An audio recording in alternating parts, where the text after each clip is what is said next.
Welcome!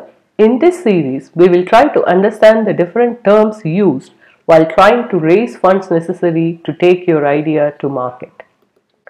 Cash required to take your idea to market comes in different forms. First, there are different types of grants. These do not need to be paid back to the funder. However, there might be contractual obligations like prototype demonstration, submitting a report, or setting up the company in a certain location and hiring local people.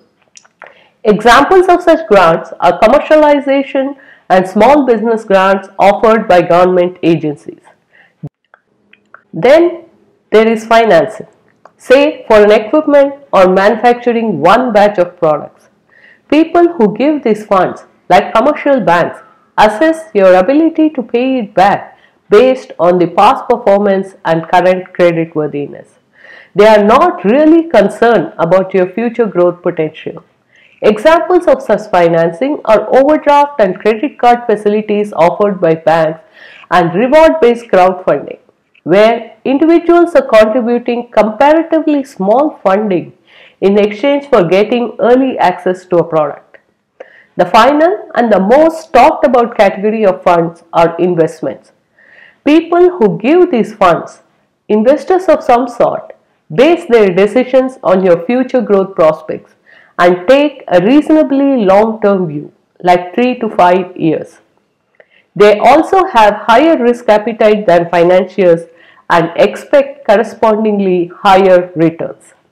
While grants are available to teams that have not formally incorporated into a legal business, most financing and investments are given to a legal entity, typically a company structure in India and other Commonwealth countries or a C Corp structure in the US. In this series, we will use the term company to represent either of these structures depending on the country. Investments into a company can come in the form of equity or debt. Equity investment would lead to some sort of ownership in the company. Many investors also bring in their experience to mentor and advise the startups. They also help them by opening up their network of contacts. Equity investors will also have some sort of voting rights and may ask for board seats.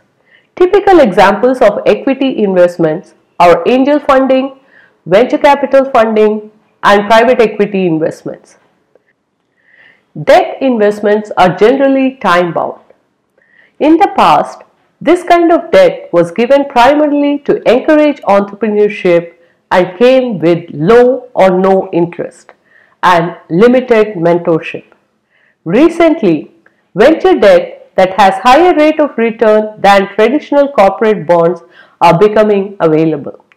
Startups find these attractive even with higher interest rates as they do not need to give up ownership in the company. Examples of such debt instruments, apart from venture debt, are startup and small business loans. If we look at the overall value of a business enterprise, it can be divided into equity and debt. Founder shares represent the portion of the value owned by the founders and include sweat equity, compensation for the time founders have put in without pay or below market pay. It also includes intangible assets like intellectual property and know-how that the founders bring in, and tangible assets like actual cash contributions made by them. The second category of equity is the non-founder ordinary shares or common stock. These shares may be given to friends and family who invested before professional investors came in. Shares allotted or given under employee share options program or employee share purchase programs also fall into this category. While most professional investors do not directly take ordinary shares, some individual investors might receive ordinary shares. Founder shares and these ordinary shares come with some form of voting rights and may receive a dividend. The third form of equity is the preference shares. Most investors ask for these type of shares that have a fixed coupon or interest attached to them. They do not generally have voting rights and may be convertible to ordinary shares under circumstances mutually agreed upon between the investor and the company. Debt funding comes in convertible debt, debt that can convert to equity under certain circumstances. Junior debt, also known as subordinate debt, and senior debt are other forms of debt. Funders of debt generally do not have voting rights and may receive a fixed interest till the debt is repaid. As you go down from debt to founder shares across the enterprise value, your liquidity preference decreases. In case of a liquidity event, say a sale of the company, an IPO, or in the worst case, a bankruptcy, senior debt holders are first in line to receive what is owed to them. Any proceeds from the liquidation event left after paying all the debt holders is first paid to preferred shareholders before ordinary shareholders and founders can receive them. This is the reason why most professional investors ask for allotment of preference shares instead of ordinary shares in return for their investment.